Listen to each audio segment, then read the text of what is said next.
5, 4, 3, 2.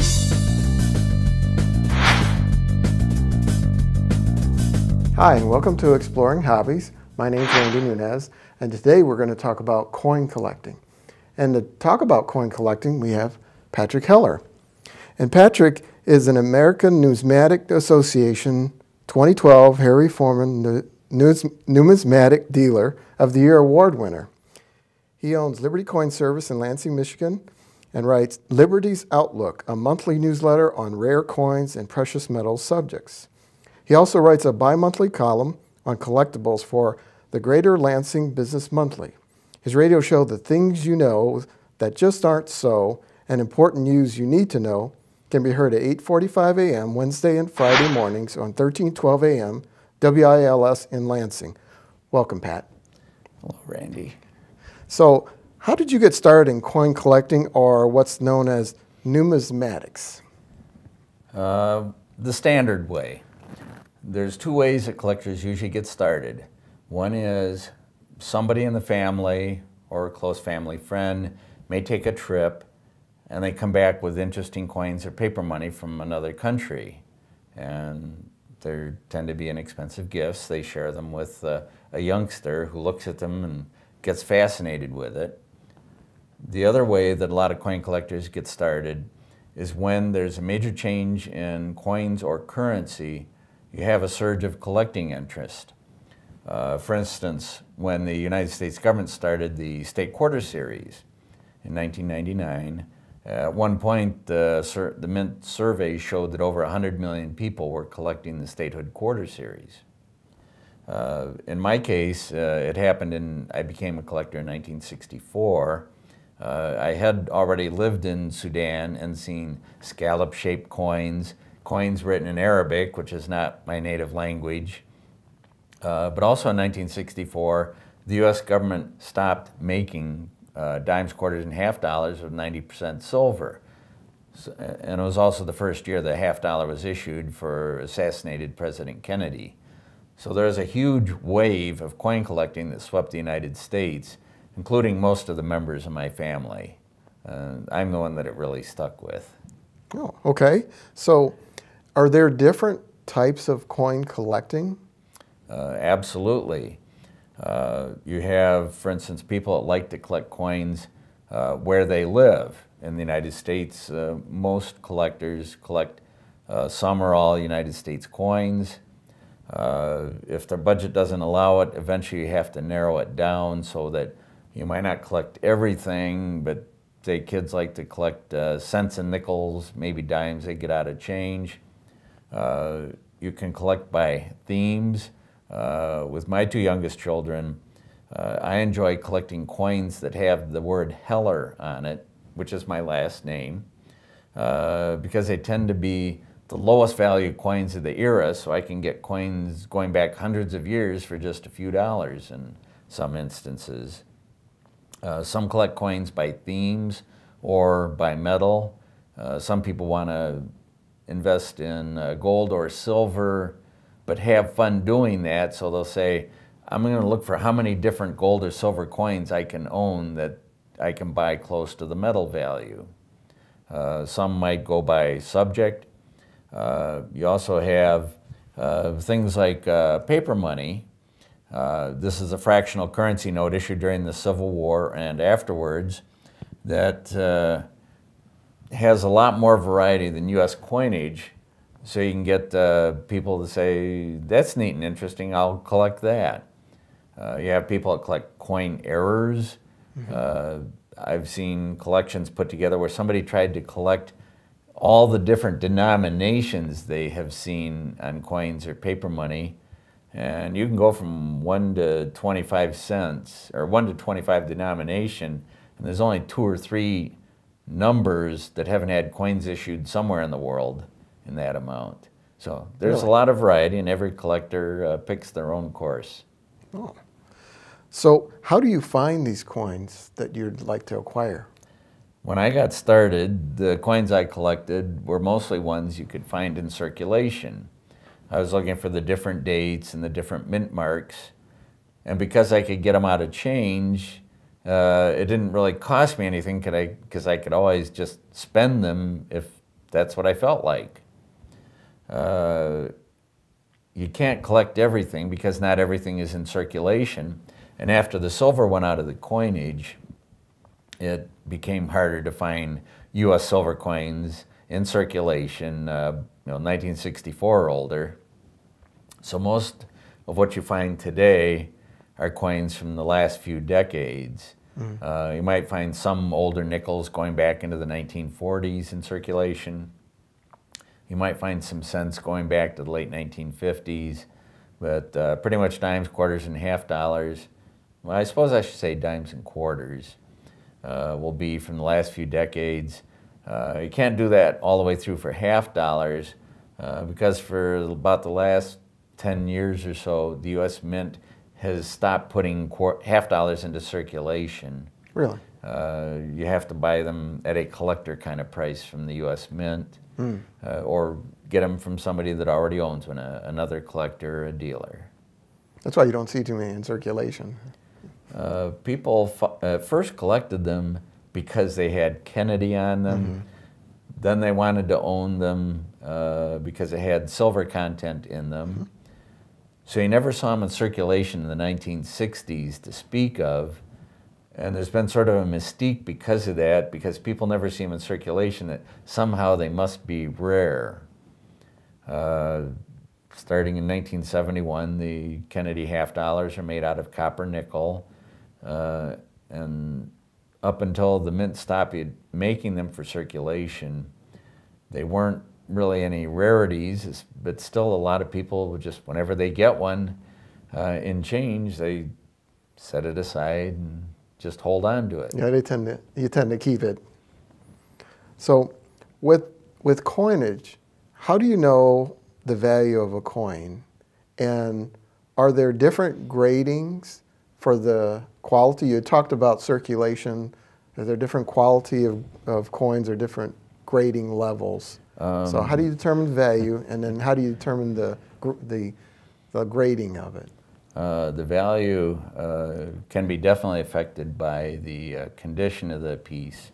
When coins enter circulation, they start losing metal, losing detail. The more they circulate, the lower the quality is. And then some people at some point may do something to the surface of the coins to try to make them look brighter or to shine them up and actually damage the coin in the process of cleaning them. Or they might be exposed to something that corrodes the surface, or just accidents happen. I've seen some coins that had holes drilled in them to use as washers. That doesn't do much for the value of it. But beyond just the quality of the coin, it also is affected by how many people want to collect a particular item. The Statehood Quarter Series, which was so popular because now the U.S. Mint has come out with America the Beautiful series, and this is the 2013 issues here. It was so popular that the Mint made hundreds of millions of them, and for some states, billions of quarters. So there's no shortage. So therefore, today, the value on them is the fun of collecting them as opposed to the investment value, you might say. On the other hand, the U.S. government has made some commemorative coins and issued them to collectors in quantities so small that down the road they became rarities and collectors wanted to own them. For the 1996 Olympics, the U.S. Mint issued 4 different $5 gold coins. 2 of them had very low mintages and uncirculated condition, and we recommended people buy them when the price was like in the $200 to $250 range. I bought one back from a customer a year or so ago for $1,900, and he was pretty happy. I would imagine. Now, beyond just the shape of the coin, there is different methods of production. To produce a coin for circulation, the mints around the world don't put a lot of work to making the coins a work of art. It's an industrial product. So when they come out of the machine, They fall into a canvas bag, loose, they hit each other, and coins will pick up marks because they hit each other. If somebody's trying to collect a beautiful coin, it can be hard to find a circulation strike coin for that purpose. And a number of governments have issued what are called proof coins, which are made to be a work of art to show off how beautiful coins can be. And when I picked this up, that is an example of it. The United States Mint makes these coins where the design is pressed into the coin at least 2 times. The dies are polished between just about every coin made, as opposed to every 100,000 coins, so that they look like a work of art. They pick up a mirror surface in the flat areas of the coin and kind of a frosty surface where they have the designs. So those look extra beautiful when compared to if you put circulation strike coins beside them. So speaking of that, how do you know what coins are valued at? So I see these ads on television, it's a gold coin, it's a limited edition run, and then if you see like the coins that we have on the table, how do I know what the value is for them? That can be very difficult. Ultimately, the price depends on supply and demand. If you have scarce items that many people want to own, it'll be valuable. If you have a scarce item that nobody wants to own, it may not be so valuable. You can get some reference books. As an example, this is one you can find in a bookstore. I see the current edition sells for $9. It's not too expensive. It talks just about U.S. coins in different qualities. Here's another book. It's called the Red Book because of the color of the cover. It's actually the best-selling coin book over the past several decades. But when you get into world coins, there's a lot more to them. So here you have a huge phone book just for the 20th century, and it doesn't include all the coins for the 20th century. It just includes maybe 75% of them. Wow. And a book like this is a $70 book. So people that aren't dedicated to that will probably want to borrow a copy from a library if they could, or try looking things up on the internet. The internet can be a good source of information. Books in your library can be a good source, but you can also buy reference books. A book like the Red Book has a lot of information about U.S. coins, telling you the weight, the diameter, the metals it's made out of, who designed it, how many of each different date and mint mark were issued, and in this case an idea of retail selling price. And it's approximate because prices change, and by the time this book comes out in print, it's already 3 months past when the prices were figured. But also by looking in places like eBay online or coin dealer inventory lists online, you can get some idea of value. Okay. Well, how do you know if a coin is authentic? Because there's some popular shows about pawn shops, for example, and there's people bring in items all the time, and some of them are real and some of them aren't. So how do you know if the coin you're purchasing is what someone says it is? Most of the time they'll be genuine, but there are, for instance, replicas made of old U.S. paper money or Confederate paper money and sold in souvenir shops. In those instances, the ink printed on them is all the same color, where the originals had hand signatures on them, mostly done in reddish brown ink. So the fast giveaway is that the color of the signature doesn't look good. I have a $10 Confederate States of America note here. And as you can see, the signature is in a different color from the rest of the ink on the front of the note. The serial number as well up here. Is that it over there? It's on the back side of this particular note. Okay. The paper texture also gives it away. But you do have some people that try to take a genuine coin and maybe add a mint mark or take a mint mark off or change it to a date that might be more valuable. And there you have to study a little bit more and pay attention to it. Some collectors are not as skilled at knowing that kind of stuff. And if it's a valuable coin, you want to be safe.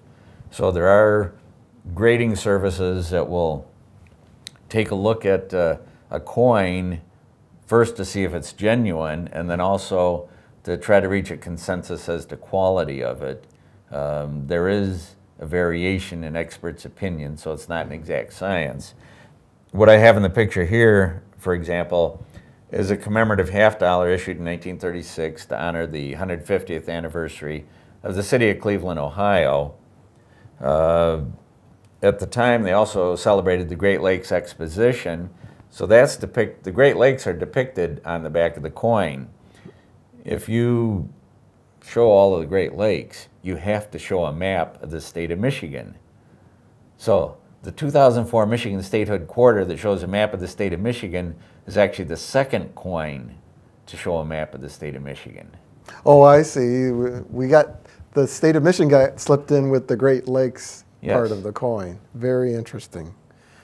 So now that you have your coins and you've verified their value and that, how do you store them to keep them in the best pristine condition that you can? The answer to that depends on, to some degree, on the value of the coins. You can get inexpensive kind of holders like these. They cost about 3.5 cents a piece in quantity, and you put them in vinyl pages like this to store them in a 3-ring binder. That's not very expensive. The plastic in them is mylar, which is chemically inert, but it's not airtight. You can get coin tubes to put bulk coins in. This is made of polystyrene, which is an inert plastic. These are polyethylene, which are inert plastics. But again, you have the coins touching each other.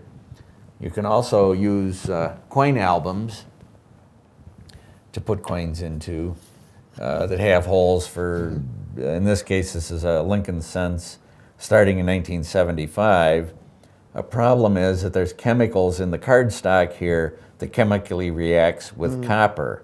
So over time, the coins tend to deteriorate. So if you want to go up higher in price, you can get fancier albums that have plastic sleeves that expose both sides of the coin. This is another one for the Lincoln cents, so that you can see it without both sides without having to pull it out. And then not have the chemical reaction with the cardboard. Yes. Okay. The holders like these, this is a really nice looking Morgan silver dollar. When they go into holders like these, the plastic they use are chemically inert. They're not completely airtight, but they're extremely good for holding the items. If you're collecting paper money, you can get mylar plastic holders that will protect the paper money. Okay. So is coin collecting also a good investment idea? As most hobbies cost you more money and drain your bank account, can you actually make money with this hobby? Yes, but I got a story about that. The gentleman that founded my store in 1971, through the 1970s, would ask collectors when they were selling their collections if they had made a profit or not, and also ask them what was their motivation for owning these. Some people said, I did it because I just wanted to make money. I don't care anything about the coins. I just wanted rare coins because I heard they were a good thing to own. And other people said, this stuff looks interesting. I think I'll collect it. And they really got interested and applied themselves. What the owner found out is that people who started collecting rare coins and really got interested in it and studied it and stuck with it at least 5 years made a profit over 90% of the time when they were selling. But on the other hand, people who didn't want to be a collector, they just wanted to invest in it, actually lost money over 90% of the time. Really? So one of the reasons for that is when you're a collector and you study an area of coinage or paper money, you get an idea of what would be a good value versus that wouldn't be a good value. And you mentioned stuff on television commercials. I'm not trying to knock necessarily all of them, but in general, what I have seen advertised on television commercials do not represent good value. Yeah, I suspected that if you have to advertise for something, that you're trying to drum up a market as opposed to coins that will already have a market, people will go to it, if you will. Right? If coin dealers advertise to sell to collectors who have a decent amount of knowledge of, is this good quality for the money? Is this something that's at a good value in the market right now? They do tend to offer fair value. But if you're offering to sell rare coins to the unknowledgeable public, that's not a good sign. Okay, so beware of commercials. So I hear you've also been involved in coin creation. Can you tell us a little bit about that? I read stories of other coin dealers and collectors who got involved early on in the Statehood Quarters series in helping to work on designs in other states. And since my store was only 3 miles from the state capitol in Lansing, I thought, well, gee, that sounds like fun. I wrote a letter to the governor's appointments office saying, I volunteer for any commission you might appoint to work on the design of the Michigan Quarter. And I ended up being one of the 25 people appointed to the Michigan Quarter Commission. Very good. Our job was to come up with 5 concepts for a design of the coin that the U.S. Mint would then evaluate as to whether they would say, this design is one we would be willing to make or not. But after the meeting where we did pick the 5 design concepts, the chairman of the commission adjourned us, and I went up to him afterwards and I said, we're actually not done with our work yet, because besides just telling the mint what's on the surface of the coin, you have to say, where is it, what's the orientation, how big, how small is it, and any other particular features. So I said, I could write that for all of the coins. And he said, oh, okay, go ahead. I had a couple people proofread it. But basically, I'm the guy that told the engraver at the U.S. Mint what you see on the Michigan Quarter today.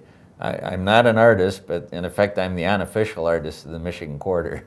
So your signature, if you will, is on the Michigan Quarter. No. It says DW for Donna Weaver, who is the mint engraver that designed it. I went to the Denver Mint with my 6-year-old son, Dan, for the ceremony for beginning of production. And we each literally did get to push the button on the machine and strike a coin.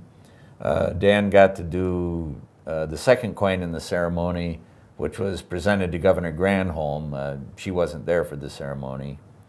I did the 6th coin, he did the 15th and last coin, and those we each got as a memento of the occasion. So you're not officially on the coin, but you were one of the main creators behind the design. Yeah, excellent. I told the engraver how to design that, what you see on the coin today. Very good. So what's the best way for people to get started if they find an interest in coin collecting? Actually, finding change that you might want to collect is a great way to start, because there's not that much what I'd call opportunity cost, if you're using an economic term. If you get it out of change, it costs you face value, and if you want to stop, you can just spend them. But in the process of collecting that, you learn things like how to grade coins, what to look for in terms of damage, how to say this is a date and mint mark that could be valuable, this one isn't. So that if you want to go on to other areas of collecting, you do have a better basis to make good judgment. Okay. So you have such an array of coins here. Is there anything you'd like to pull out of off of the table here and talk about briefly? There's a story of everything's here. All right. Here's a coin issued for Alexander the Great over 2,300 years ago, a gold stater. This happens to be an unusually nice surviving specimen. It was, in effect, in that part of the world, that was the monetary standard of the time, was the stater. I have some early U.S. coinage here. If you can see in the camera here, it says 2 cents. That was issued from the later part of the Civil War into the 1870s. It's not a coin you'll see in circulation today. The U.S. government issued 2 different 3-cent coins, one made out of silver, one made out of copper nickel. They each have the Roman numeral 3 on the back, and you won't find those in change today. And then there's a coin that's referred to as the Susan Anthony dollar of the 18th century, or 19th century. It's a 20-cent piece, it says 20 cents right there down on the bottom. The coin was so unpopular because it was so similar to the quarter that it was only made for circulation for 2 years. Isn't the Susan B. Anthony dollar suffer a similar fate? Yes, it was so close to the quarter that people just didn't want to get confused and use them. Okay. Well, so where can people go to find out more about coin collecting? There's a lot of resources. The American Numismatic Association has a website, money.org. That's easy to remember. They have a lot of lists, for instance, of coin dealers around the country, of events that are going on, so that you can look into that. If you become a member, you have access to their library. You can go to your own local library and look up for books on coins, reference catalogs, or you can go to bookstores or coin dealers to find the books to purchase. In a lot of cities and around the Detroit area, there are a number of them.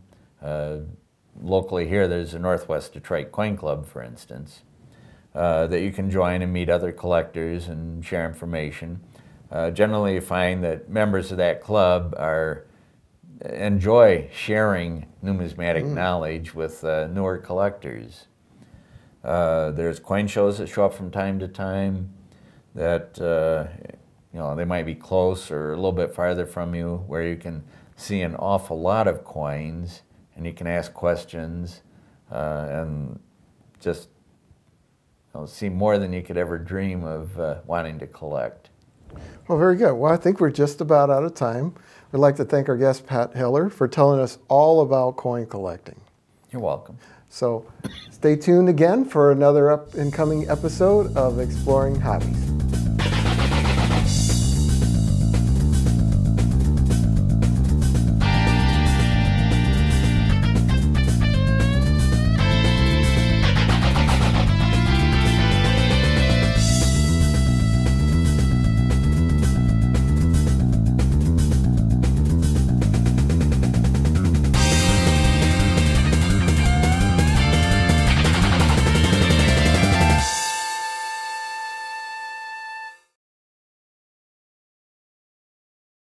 For more information about coins, visit Patrick Miller's website at www.libertycoinservice.com.